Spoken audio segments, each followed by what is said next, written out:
Bismillahirrahmanirrahim. Assalamualaikum warahmatullahi wabarakatuh. Waalaikumsalam warahmatullahi wabarakatuh. Alhamdulillah.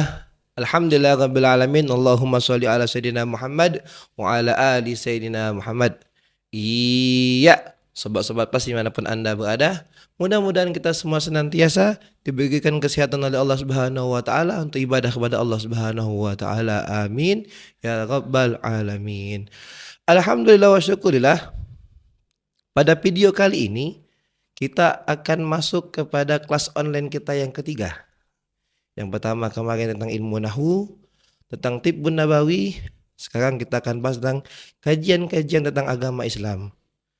Di studio kita telah kita undang salah satu ustadz di kota Palembang. Beliau ini lulusan daripada Madrasah Haromen, juga lulusan daripada pesantren Darul Habib, pimpinan daripada Abuya Novel bin Abdullah Al-Kab, dan juga lulusan daripada Ribat Tarim Hadramut, almarhum Al-Habib Salim bin Abdullah Syatiri. Mungkin pada penasaran, siapa nih Ustadz yang akan mengisi daripada kajian-kajian agama kita? Langsung saja kita sapa. Assalamualaikum warahmatullahi wabarakatuh. Waalaikumsalam warahmatullahi wabarakatuh. Ustadz Odi bin Husin Al-Kab. Betul. Hasan, jazakumullah khairan Zat. Telah hadir di studio kita. Insya Allah ini bakal berlanjutan Zat. Amin, insyaallah. Semoga terus diberikan taufik dan kesehatan. Amin. Insya Allah Zat. Masya Allah Zat. Antum di Madrasah Haromen Zat ya. Di Darul Habib sama di Hadramut Zat ya. Ya. Berapa tahun tuh Zat?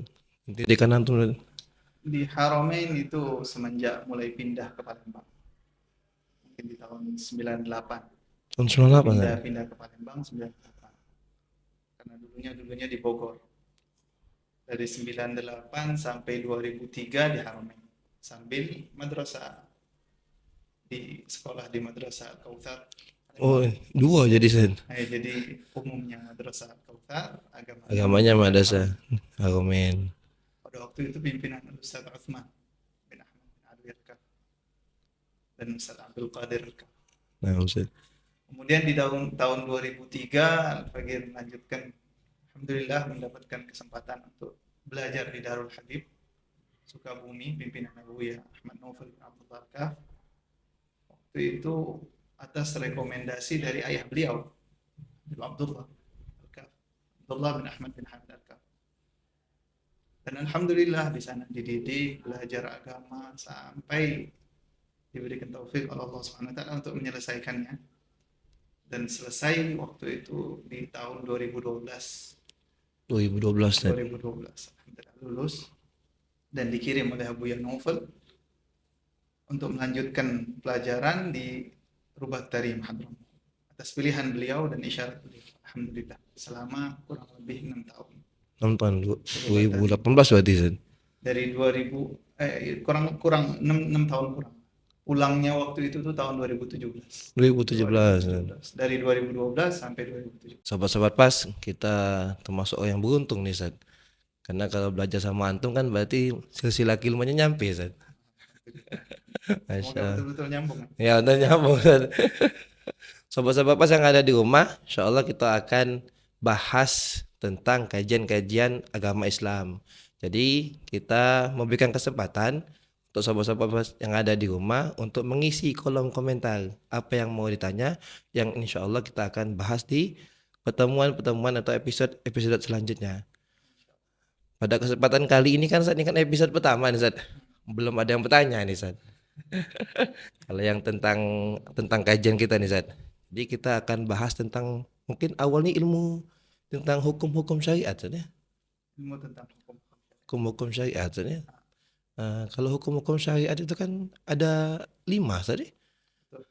Ada wajib tadi, sunnah, makruh, haram, mubah tadi. Nah, kalau tentang mungkin sobat-sobat pas masih bingung Ustaz tentang penjelasan tentang hukum-hukum itu Ustaz. Bismillahirrahmanirrahim. Alhamdulillahirabbil alamin wassalatu wassalamu ala asyrafil anbiya'i wal mursalin sayyidina maulana Muhammad wa ala alihi washabbihi ajma'in. سبحانك لا علم لنا إلا ما علمتنا إنك أنت العليم الحكيم رب اشرح لي صدري ويسر لي أمري واحلل عقدة من لساني يفقهوا قولي. Alhamdulillah Kesempatan kali ini insya Allah kita akan membahas sedikit tentang yang berkenaan dengan hukum-hukum agama. Namun sebelum itu, kita perlu tahu dulu bahwasanya agama Islam ini sebetulnya terdiri dari 3 komponen utama. 3 komponen tersebut dijelaskan di dalam hadis Nabi Muhammad SAW. Allahumma shalli wa sallim Hadis yang alaihi. terkenal, begitu terkenal dinamakan hadis Jibril.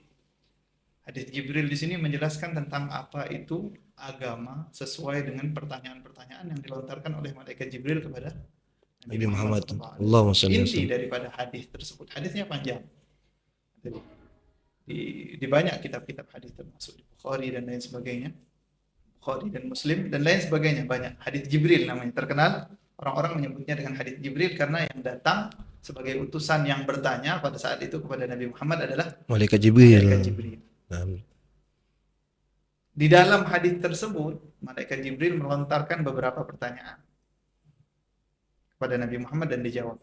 Nah, intinya bahwasanya agama itu terdiri dari 3. Yang pertama keimanan, hal-hal yang berkenaan dengan akidah kita, keyakinan itu. Keimanan kepada Allah, Rasul, malaikat, kitab dan lain sebagainya. Rukun iman yang ada 6. Kemudian jadi Islam komponen pertamanya adalah keyakinan. Dinamakan Islam yang betul kalau seandainya keyakinannya sudah betul terlebih dahulu. Tapi apakah cukup keyakinan saja? Di sini Nabi Muhammad SAW menerangkan selanjutnya bahwasanya kemudian setelah keyakinan ada hal lain yang dinamakan dengan pekerjaan-pekerjaan, ketaatan-ketaatan atau hal perintah dan larangan dari Allah Subhanahu wa taala. Berkenaan dengan perintah dan larangan dari Allah Subhanahu wa taala. Jadi Allah Subhanahu wa taala memerintahkan begini, memerintahkan begitu, melarang ini dan melarang itu. Nah, ini dinamakan Islam. Atau yang kita kenal dengan rukun Islam. Nah, rukun Islam adalah rukun yang di situ Allah Subhanahu wa taala dan Nabi Muhammad SAW menjelaskannya dengan ritual-ritual ibadah tertentu. Jadi ada 5 rukun Islam, syahadah, kemudian salat, zakat, puasa, dan haji. melaksanakan haji untuk orang yang mampu. Jika seseorang memiliki keimanan tapi tidak melaksanakan salah satu pun dari rukun Islam, artinya dia bukan muslim, tidak dianggap muslim. Hanya keimanannya saja tapi tidak pernah mengucapkan syahadat, berarti Bukan muslim. Atau kalau seandainya dia mengucapkan syahadat tapi tidak sholat, berarti dia keislamannya tidak sempurna. Bahkan sebagian ulama mengatakan bahwasanya seperti Imam Ahmad bin Hanbal, orang yang meninggalkan sholat dengan sengaja tanpa ada udzur, tanpa ada sebab, berarti dia atau mengingkari kewajiban sholat, maka dia keluar dari agama Islam tanpa perlu dia mengikrarkan bahwasanya dia keluar dari agama Islam. Agama Islam sudah mengusirnya daripada agama tersebut kalau meninggalkannya dengan keyakinan sengaja dan dengan keyakinan bahwasanya sholat itu tidak wajib. Jadi paling tidak muslim itu harus tahu bahwasanya rukun Islam ini semuanya adalah wajib. Nah, nanti apa itu wajib bakal kita jelaskan insyaallah. Kemudian yang komponen ketiga adalah al-ihsan. Al-ihsan ini adalah kalau di dalam bahasa Indonesia, ihsan artinya perbaikan atau pembagusan atau pengindahan. Keimanan sudah kita pegang, keislaman sudah kita laksanakan, maka untuk memperindah iman dan Islam tersebut kita membutuhkan ihsan. Ihsan ini adalah jembatan antara Islam dan iman. Jembatan antara Islam dan iman yang mengaitkan masalah-masalah keimanan, keyakinan dengan keislaman. Di sini dibahas juga masalah akhlak, masalah tasawuf dan lain sebagainya. Itu adalah pembahasan tentang ihsan. Dia ada iman, ada Islam, ada ihsan. Iman keyakinan, Islam itu adalah praktek agama. Kemudian ihsan adalah perbaikan-perbaikan yang selalu harus dimiliki oleh setiap orang muslim. Jadi tidak akan sempurna kecuali jika tiga-tiganya sempurna. Kalau seandainya kurang berarti masih kurang ke Islam. Tapi yang tidak bisa ditolerir sama sekali, yang tidak bisa ditolerir sama sekali itu rukun iman. Rukun iman itu kalau seandainya salah satu aja cacat, maka dia bukan termasuk orang muslim. Ya, ada orang tidak percaya Allah itu ada, berarti dia bukan muslim. Meskipun di KTP-nya tertulis di situ Islam. Itulah yang dinamakan dengan Islam KTP.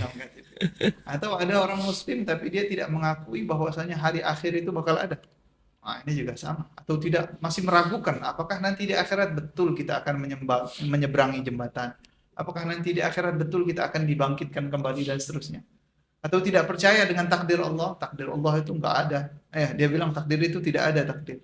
Yang ada itu adalah kemampuan kita untuk mencapai kesempatan-kesempatan dengan melakukan hal-hal terbaik. Nah, itu enggak juga ya.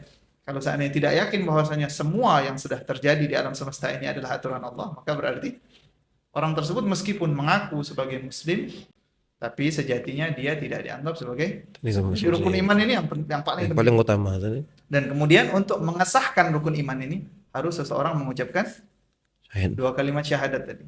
Tanpa mengucapkan 2 kalimat syahadat, keimanan yang kuat tidak akan berlaku. Jadi Islam itu sejatinya adalah keyakinan di dalam hati yang diikrarkan dengan lisan, kemudian dijalankan dengan sesungguhnya dan selalu memberikan perbaikan-perbaikan, baik di dalam ibadah ataupun di dalam kehidupan.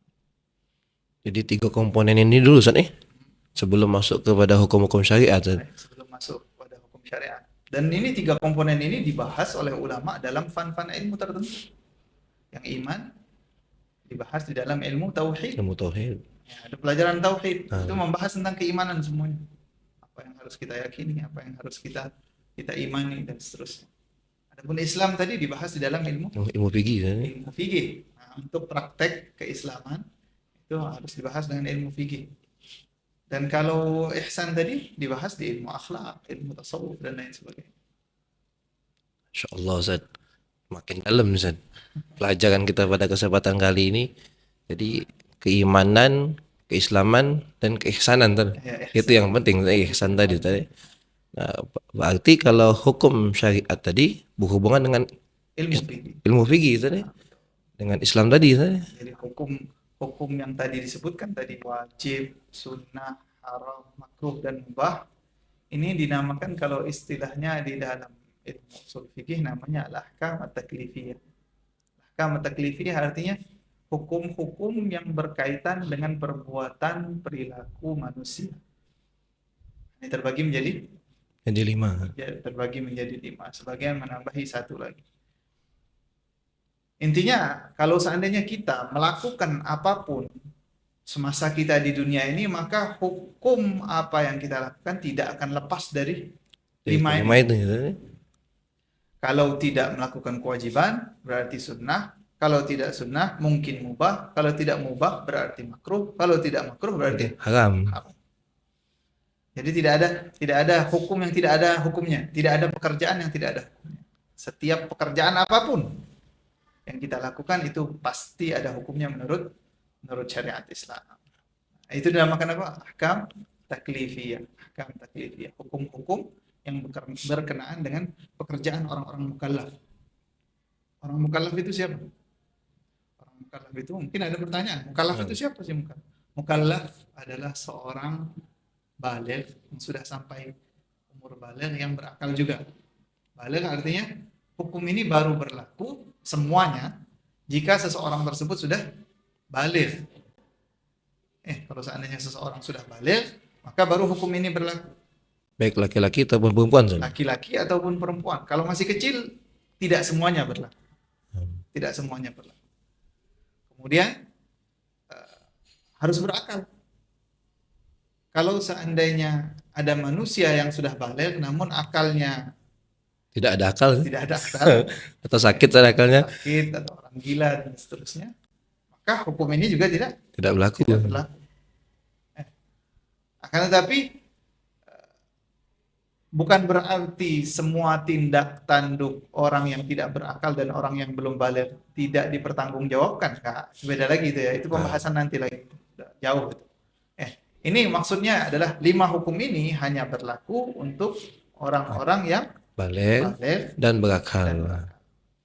Sahib Zubat menyebutkan 5 hukum ini di dalam nazam Zubat.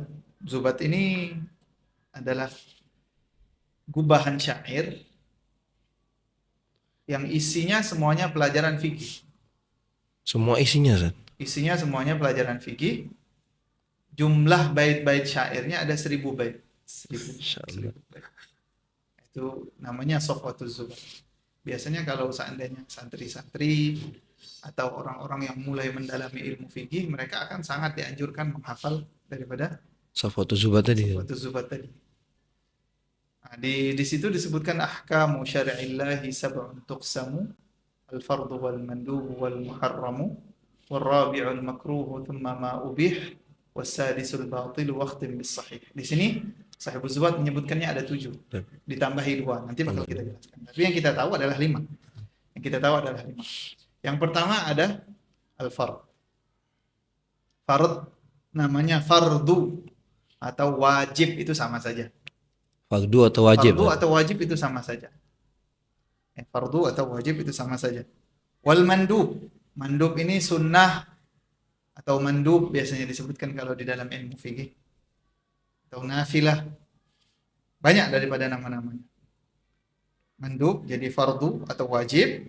Kemudian sunnah atau mandub. Ketiga, haram. Keempat, makruh. Kelima, mubah. Pembahasan kita pertama adalah fardu. Apa itu fardu? Fardu atau wajib. Apa itu fardu atau wajib? Imam Ibn Ruslan, sahib Zubat tadi, meneruskan al-fardu ma fi fi'lihi thawabu kada ala tarikihi al-iqab. Yang fardu, yang dinamakan fardu atau yang dinamakan wajib, ini hukum-hukum ini ada definisi sesuai dengan ilmu usul fikih. Kalau ilmu usul fikih berarti meninjau dari mana asalnya penamaan fardu ini. Apa sih, kapan sih sesuatu bisa dinamakan fardu? Kalau di dalam ilmu fikih, kalau tinjauan ilmu usul fikih itu, kenapa sesuatu bisa dinamakan fardu? Kalau tinjauan ilmu fikihnya itu, apa yang terjadi jika seseorang melakukan fardu? Beda ya? Beda. Apa yang terjadi jika kita melakukan fardu? Kata beliau, al-fardu ma fi fi'lihi thawab. Fardu adalah pekerjaan-pekerjaan yang jika kita lakukan maka kita mendapatkan pahala.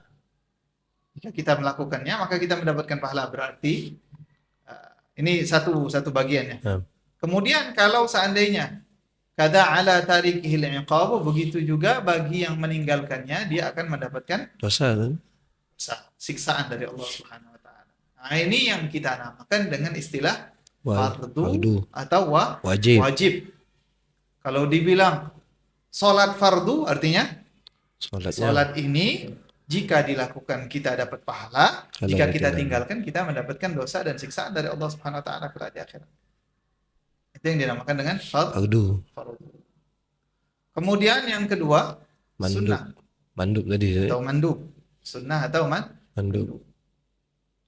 Adapun sunnah atau mandub ini bagian pertamanya mirip seperti fardu. Jika kita lakukan kita mendapatkan pahala. Tapi meninggalkannya tidak sampai divonis bersalah dan mendapatkan siksaan dari Allah Subhanahu wa taala. Meskipun meninggalkan yang sunnah ini akan menjadikan kita orang yang rugi. Ini harus digarisbawahi ini. Jangan sampai ketika mendengar kata-kata sunnah artinya nggak apa-apa ditinggalkan. Meremehkan sunnah. Itu jatuhnya nanti meremehkan sunnah. Sunnah itu betul. Orang yang tidak melakukannya tidak sampai mendapatkan siksaan dari Allah, tapi termasuk orang yang merugi karena tidak dapat pahala. Tidak mendapatkan pahala yang seharusnya dia dapatkan. Kayak orang bisnis saja. Orang bisnis kalau seandainya mampu ngambil untung tapi dia tidak mau ngambil untung, artinya rugi. Hitung-hitungannya rugi. Kan? Seharusnya kita dapat untung banyak, kan? Tapi karena kita tinggalkan, kita merugi, tidak mendapatkan pahala tersebut. Jadi sunnah itu sendiri adalah anjuran yang harusnya terbayang di benak kita ketika kita mendengarkan kata sunnah.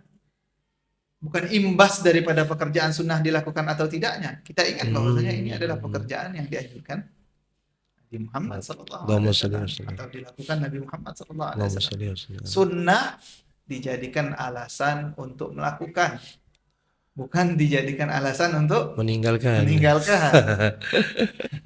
Itu seharusnya yang kita tanamkan di benak kita.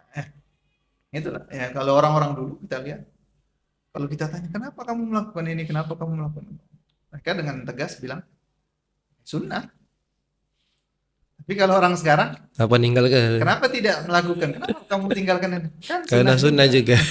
Tidak dapat Sunnah. dosa. Nah, tidak dapat dosa. Nah, itu apa namanya? Itu perbedaan. Nah, itu perbedaan antara kita dan orang dulu.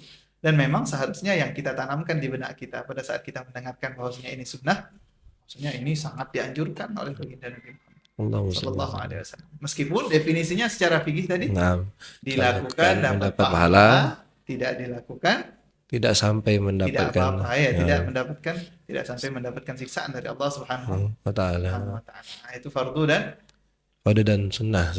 sunnah atau wajib dan Mandub. sunnah. Berarti kalau seandainya kita mendengarkan ada orang bilang ini sholat sunnah ini, artinya tidak sampai wajib. Nah, Anjuran untuk melakukannya mungkin bisa saja besar, sangat dianjurkan oleh Nabi Muhammad SAW. Bahkan ada sebagian hal-hal yang sunnah itu diancam oleh Nabi Muhammad SAW kalau kita tinggalkan. Termasuk diantaranya seperti sholat witir. Nabi pernah bilang apa? Man lam yutir falaysa minna. Yang enggak witir berarti bukan golongan kami. Artinya apa? Ini sunnah. Di dalam fikih dibahas ini adalah sunnah. Akan tetapi Tapi anjurannya sampai condong ke arah ancaman. Ya, kalau meninggalkan. lebih tegas berarti ini sebenarnya. sangat lebih tegas dan sangat dianjurkan. Itu yang dimaksud dengan sunnah. Ada qabliyah, ba'diyah, banyak daripada sunnah-sunnah yang dalam. Dan yang disebutkan di dalam kitab-kitab fikih jika dikatakan sunnah artinya ini anjuran dari Allah Subhanahu wa taala atau dari Nabi Muhammad sallallahu alaihi wasallam untuk kita laksanakan dan kita jalankan. Itu yang kedua. Kemudian yang selanjutnya tadi apa? Makruh tadi. Makruh dulu. Kita bahas makruh dulu. Oke. Makruh ini adalah kebalikan dari sunnah. Kebalikan dari sunnah. Kalau sunnah tadi dilakukan mendapatkan dapat pahala. Kalau makruh dilakukan tidak mendapatkan pahala. Tidak mendapatkan pahala. Tidak mendapatkan pahala. Kalau dilakukan tidak dapat pahala. Sia-sia. Kalau ditinggalkan dapat dosa dengan niat meninggalkan tersebut karena ini makruh, karena ini tidak disukai Nabi Muhammad, maka kita akan mendapatkan pahala justru. Mendapat pahala. Jadi kalau melakukannya tidak dapat pahala. Kalau meninggalkannya mendapatkan pahala. Berarti anjurannya untuk melakukan atau meninggalkan? Untuk meninggalkan tadi. Berarti makruh itu adalah sebab kita alasan yang cukup untuk meninggalkan sesuatu. Kalau seandainya ada perkara yang makruh, maka tinggalkan. Kalau melakukannya gimana? Tidak dapat pahala. Dosa atau tidak? Tidak dosa. Enggak sampai dosa. Akan tetapi perlu diingat lagi tadi sama seperti sunnah. Sama seperti sunnah. Makruh itu jangan dijadikan alasan untuk melakukan. Akan tetapi dijadikan alasan untuk meninggalkan. Nah, sebagaimana sunnah dijadikan alasan untuk melakukan, bukan dijadikan alasan untuk meninggalkan. Tapi lebih banyak melakukan tadi. Kalau makruh. Kalau makruh lebih banyak melakukan. Yang melakukan karena belum haram katanya. Masih makruh.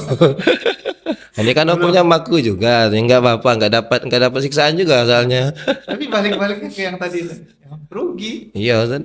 Ini potensi pahala tapi kita tinggalkan potensi pahala. Kecuali kalau memang udah kebanyakan pahala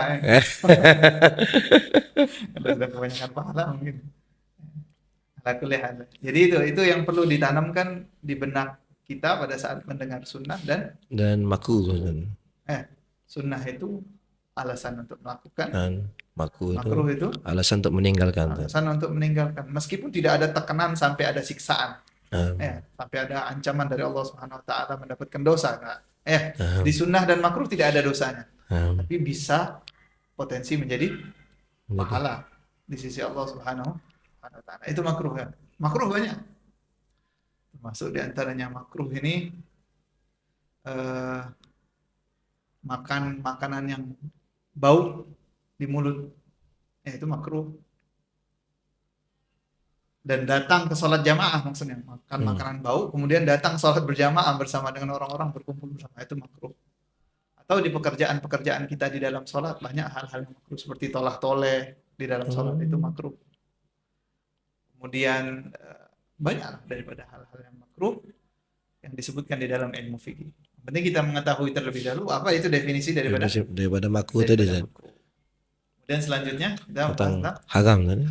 Nah, kalau haram meninggalkannya mendapatkan pahala. Jika diniati jika diniati meninggalkannya karena ini adalah larangan Allah, ini adalah larangan Nabi Muhammad, saya tinggalkan karena memang dilarang, bukan karena saya tidak mau. Ada orang kan meninggalkan sesuatu karena memang dia tidak punya keinginan. Ada maksiat di depan dia, tapi dia lagi nggak mood misalnya. Kemudian dia lakukan maksiat tersebut bukan karena Allah dan Nabi tadi kan? karena Allah dan Rasulnya, ya, bukan karena taat kepada perintah Allah dan meninggalkan larangan Allah. Karena tidak mood. Karena tidak mood. Orang yang seperti ini tidak dapat pahala ya. Jadi haram jika ditinggalkan maka kita dapat pahala jika kita niatkan meninggalkan tersebut karena Allah, dan jika kita lakukan maka kita berdosa dan Dapat ancaman siksaan. dari Allah Subhanahu wa taala untuk disiksa nanti di akhirat. Ini untuk pekerjaan yang haram. Jadi kita mesti mengenal hukum Islam tanpa tahu apa yang harus kita lakukan, itu tidak bagus. Kita tahu hukumnya begini-begini tapi tidak kita lakukan, nggak ada bagusnya sama sekali. Pekerjaan yang haram banyak sekali maksiat yang kita sadari atau yang tidak kita sadari. Akan tetapi setiap maksiat yang dilakukan oleh manusia itu harus kita tutupi dengan bertaubat kepada Allah dan minta ampun kepada Allah. Minta agar supaya dosa tersebut tidak lagi tersebar. Kalau seandainya ada orang yang melakukan hal yang diharamkan oleh Allah Subhanahu wa taala, maka hal pertama yang harus dia lakukan adalah menyesal dulu melakukannya. Menyesal. Bukan meninggalkannya karena udah bosan, udah capek, bosan. Nggak ada menyesal-nyesalnya sama sekali. Ini berarti belum taubat.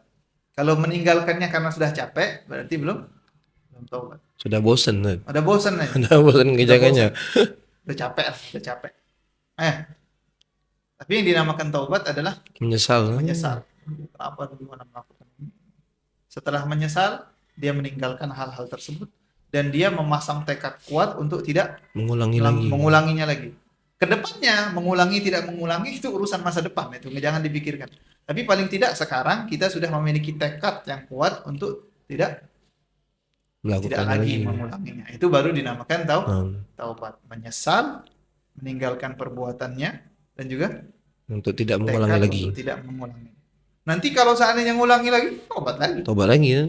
Kalau mengulangi lagi, taubat lagi terus. Kata Nabi Muhammad SAW di dalam hadis atau sebuah riwayat sebutkan, nanti tetap taubat meskipun di dalam satu hari nanti bermaksiat berulang-ulang kali. Tapi maksiat itu ingat itu tadi menyesal. Tanda bahwasanya orang tidak menyesal. Kalau seandainya dia sampai sekarang masih bangga-bangga dengan maksiat dia zaman dulu. Walaupun sudah tobat. Dia ini sudah tobat. Tapi bilang, masih bangga. Saya dulu preman, saya dulu minum khamr, saya dulu pernah zina, saya dulu pernah begini. Saya dulu minum 5 botol nggak mabok. Dengan nada bangga dengan nada bangga gitu. Ini termasuk tanda bahwasanya penyesalannya berarti tidak ada termasuk taubat juga. Iya, maksudnya kurang sempurna taubatnya, dan itu bisa mengembalikan kembali dosanya yang asalnya sudah dihapus oleh Allah Subhanahu wa taala. Gara-gara kita ceritakan, kita umbar-umbar ke masyarakat banyak, justru jadi sombong untuk melakukan maksiat. Jadi sombong dan jadi kembali terbuka aib yang dulunya sudah Allah Subhanahu wa taala tutup. Begitulah taubat tadi. Itu yang berkenaan dengan haram. Karena di dalam Jauharatut Tauhid ini sebetulnya pelajaran yang berkenaan dengan tasawuf, berkenaan dengan fikih, dan berkenaan dengan tauhid. Dalam kitab Jauharatut Tauhid disebutkan wa tajibu taubatu min kabirah fil hali kal wujubi min kabirah min saghirah. Diwajibkan taubat untuk hal-hal yang haram, baik itu adalah dosa besar ataupun dosa kecil. Tapi dosa kecil itu banyak yang bisa menggugurkannya. Termasuk diantaranya adalah sholat antara satu waktu ke waktu yang lain, Jumat yang satu ke Jumat yang lain, atau umrah dari umrah ini ke umrah yang lain, itu bisa menjadikan pelebur dosa-dosa kecil jika kita selama masa itu tidak melakukan dosa besar.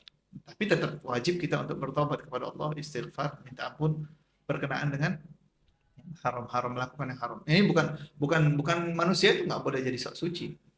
Bukan sok suci dalam artian ketika melihat orang yang bermaksiat bilang saya lebih baik dari dia. Masya Allah. Nah, baik atau tidak baiknya seseorang ditentukan Oleh Allah ini. di finish. Kalau sudah finish baru ditentukan apakah dia Baru- lebih baik dari baru- kita atau tidak. Baru husnul khotimah Ustaz. Iya, husnul khotimah atau suul khotimah. Tapi Khotimah. siapa yang tahu? Vonis bahwasanya baik atau tidak baiknya seseorang itu di akhir. Mungkin ada yang pernah maksiat, mungkin ada yang pernah melakukan dosa-dosa besar atau dosa-dosa kecil, kemudian dia taubat dengan sungguh-sungguh kepada Allah Subhanahu wa taala dan dia menjadi wali Allah Subhanahu wa taala yang sangat tinggi derajatnya di sisi Allah. Insyaallah. Bisa jadi kita yang tidak pernah misalnya melakukan dosa-dosa besar, kita sombong. Di akhir hayatnya kita disamakan dengan iblis nanti. Masya Ya, Allah. wal'iyadzubillah, merasa bahwasanya kita adalah orang yang paling benar, yang paling hebat, yang paling bagus. Ternyata di akhirnya Suul khotimah justru malah. orang tadi yang lebih bagus. Tapi tetap yang namanya taubat itu, 3 tadi. itu yang berkenaan dengan Tentang haram. haram. Jadi haram itu jika dilakukan mendapat dosa, Kalau jika ditinggalkan ditinggalkan karena Allah, maka dapat pahala. mendapatkan pahala kebalikan daripada wajib. Ada wajib. Nah, kebalikan daripada wajib. Dan yang terakhir ini Ada yang mubah. mubah. Nah, yang terakhir itu mubah. Apa itu mubah? Mubah ini dilakukan nggak apa-apa, nggak dapat pahala, nggak dapat dosa. Ditinggalkan nggak apa-apa, nggak dapat pahala dan nggak dapat dosa. Contohnya seperti makan, minum, tidur, jalan-jalan, misalnya. Sesuatu yang mubah Ustaz, ya. Sesuatu yang mubah yang boleh-boleh saja. Boleh dalam artian betul-betul boleh, bukan boleh yang makruh tadi. Nah, Kalau makruh ini boleh dalam tanda kutip. Boleh dalam tanda kutip. Boleh di sini dalam artian tidak mendapatkan siksaan dari Allah. Tapi kalau mubah ini yang betul-betul boleh nih. Mau makan nasi, boleh atau enggak? Boleh. Kalau nggak mau makan nasi, maunya makan bubur, Boleh juga Ustaz. boleh juga. Dapat pahala atau tidak? Tidak dapat pahala sama sekali. Dapat dosa atau tidak? Tidak dapat dosa. Itu yang dinamakan dengan mubah. Mubah itu wa khussa ma yubahu bistiwa'i al-fi'li wa tarki ala sawa. Mubah atau dinamakan jaiz. Jaiz kalau bahasa fikihnya terkadang dinamakan apa? Jaiz. Mubah, Mubah. kadang dinamakan jaiz. Apa itu artinya? Melakukan atau tidak melakukan sama saja. Meninggalkan atau tidak meninggalkan Sama saja. sama saja. Nah, ini baru yang dinamakan dengan mubah. Mubah tadi Ustaz, ya. Masya Allah. Jadi ini 5 ini perlu dipelajari berarti Ustaz. Sangat perlu dipelajari. Soalnya kalau kita tidak pelajari tentang sunnah tadi justru malah nggak usah dikerjain lah malahan. Nah, Ini kan sunnah nggak usah dikerjain lah. nah. Makruh juga Ustaz. Berarti kerjain aja nggak apa-apa. Dapat dosa juga nggak apa-apa. Masya Allah. Ustaz, terus kalau seandainya hukum-hukum ini Ustaz, bisa nggak berubah Ustaz? Misalnya yang mubah tadi Ustaz. Misalnya kan itu kalau dikerjakan nggak dapat pahala, ditinggalkan nggak dapat pahala. Bisa nggak mubah tadi Ustaz berubah? Bisa. Bisa berubah hukumnya Ustaz? Hukum itu bisa berubah sesuai dengan keadaan dan kondisi seseorang. Hukum. Terkadang ada hal-hal yang sunnah di satu saat dianya menjadi haram. Sunnah menjadi haram. Ada sunnah menjadi haram. Ada makruh mungkin di suatu hal keadaan tertentu dia menjadi sunnah atau menjadi wajib. Ada. Artinya ini hukum ini bisa berubah-berubah sesuai dengan keadaan dan Sesuai dengan keadaan. sesuai dengan keadaan dan kondisi seseorang. Termasuk diantaranya yang mubah. Kalau yang mubah ini yang paling gampang. Berubahnya itu sangat mudah. Tapi ini nggak bisa diambil juga bahwasanya hukum itu yang sunnah terkadang menjadi haram. Ada atau tidak? Ada, contohnya ada. Contohnya seperti sholat sunnah di waktu yang diharamkan. Sholat sunnah kan disunnahkan. Qabliyah disunnahkan. Tapi kalau qabliyahnya dilakukan pada saat imam berdiri khutbah, maka nggak boleh qabliyah. Tapi tahiyatul masjid boleh. Qabliyah nggak boleh. Ya. Tapi Tahiyatul masjid boleh. tahiyatul masjid boleh. Ya. Dan kalau digabungkan tahiyatul masjid sama qabliyah jadi boleh. Jadi sunnah. Jadi sunnah. Itu salah itu kalau seandainya kita pernah mendengar tahiyatul masjid pada saat imam khutbah itu nggak boleh, itu salah itu. Karena memang ada nas dari Nabi Muhammad SAW menyuruh sebagian sahabat Pada saat masuk, Nabi dalam keadaan khutbah, dia masuk ke masjid, langsung duduk. Kata Nabi itu, berdiri, sholat dulu 2 rakaat. Pada saat khutbah, Nabi Muhammad SAW melakukan hal tersebut. Ada kan, namanya Ya. ada qabliyah nggak boleh, haram dilakukan. Atau puasa sunnah dilakukan setelah nisfu Sya'ban. Puasa sunnah nih, dia pengen tanpa ada kebiasaan, tanpa disambungkan dengan yang sebelumnya, maka hukumnya jadi haram. Ini adalah hal-hal yang sunnah kemudian berubah menjadi. Ada Jadi, lagi yang makruh tadi, yang makruh berubah menjadi sunnah atau menjadi wajib. Misalnya makruh makan makanan bau yang mentah, tapi dia untuk obat. Nah, berobat sedangkan dianjurkan di dalam syariat, berarti dia menjadi sunnah. meskipun gangguannya kalau bisa diminimalisir dengan cara apapun. Kemudian yang mubah ya, yang mubah tadi. Yang kita bahas ini yang paling gampang berubahnya adalah mubah. Mubah. Mubah ini berubah sesuai dengan niat. Misalnya kita tidur. Tidur kan hukumnya apa? Mubah. Wah, tidur boleh-boleh Boleh saja. kan? Asalkan bukan tidur apa namanya, tidur yang diharamkan. Ada tidur yang diharamkan kalau saatnya sudah masuk waktu sholat, bentar lagi waktunya selesai, dia bukannya sholat Orang tidur. malahan tidur. Nah, ini dosa, tidurnya itu berdosa. Tidur misalnya tidur malam setelah sholat isya, boleh. Tapi kalau diniatkan saya ingin tidur cepat agar supaya bangunnya semangat untuk beribadah kepada Allah, maka tidurnya dicatat oleh Allah Subhanahu wa taala sebagai ibadah. sebagai ibadah, sebagai pahala. Makan juga. Itu juga dijelaskan di dalam Zubat, Lakin idza nawa bi aqlihi quwa li ta'atillahi lahu ma qad nawa. Kalau seandainya seseorang dia berniat dengan mubah yang dia lakukan untuk memperkuat diri atau menjadikan dia lebih semangat untuk melakukan taat kepada Allah atau meninggalkan maksiat, maka dia mendapatkan niatnya dan mubahnya tersebut terangkat derajatnya menjadi sunnah. Jadi sunnah. Jadi dapatkan pahala. Jadi balik ke niat sana. Balik ke niat, khusus mubah. Khusus Tapi mubah. kalau sunnah dan makruh itu lain lagi bahasa. Karena keadaan tadi san. Keadaan dan Sunnah tadi bisa menjadi haram karena keadaan sana. keadaan. Dan bisa juga jadi wajib mungkin sana. Bisa jadi wajib. Kalau Karena- dinadarkan misalnya. Ya ada nazar sana. Dinadarkan jadi wajib. Yang sunnah-sunnah kalau dinadarkan jadi wajib. Insyaallah Ustaz. Jazakumullah khairan Ustaz. Mungkin pada kesempatan kali ini kita cukupkan sampai di sini dulu Ustaz. Jadi untuk sahabat-sahabat pas, tadi kita ada belajar tentang mukallaf tadi Ustaz ya. Ada yang baligh dan berakal. Ada juga mu'alaf tapi Ustaz ya. Ada mu'alaf. Iya, jangan sampai beda nih Ustaz ya. Yang sampai Jangan disamakan. jangan samakan antara mukallaf sama mu'alaf. Terus hukum-hukum tadi ya insyaallah jadi kita dapat poin-poin yang banyak pada kesempatan kali ini, terutama jangan jadi alasan tentang sunnah sama makruh tadi, itu yang paling utama buat kita sobat-sobat pas yang ada di rumah maupun yang ada di manapun Anda berada. Mudah-mudahan kita bisa lanjut lagi ke episode selanjutnya. Jazakumullah khairan Ustaz. Amin. Baik. Insyaallah kita nyambung lagi Ustaz ke episode Insyaallah. selanjutnya. Demikianlah video kita pada kesempatan kali ini. Lebih dan kurang mohon maaf kepada Allah, mohon ampun. Bila taufiq hidayah. Assalamualaikum warahmatullahi wabarakatuh.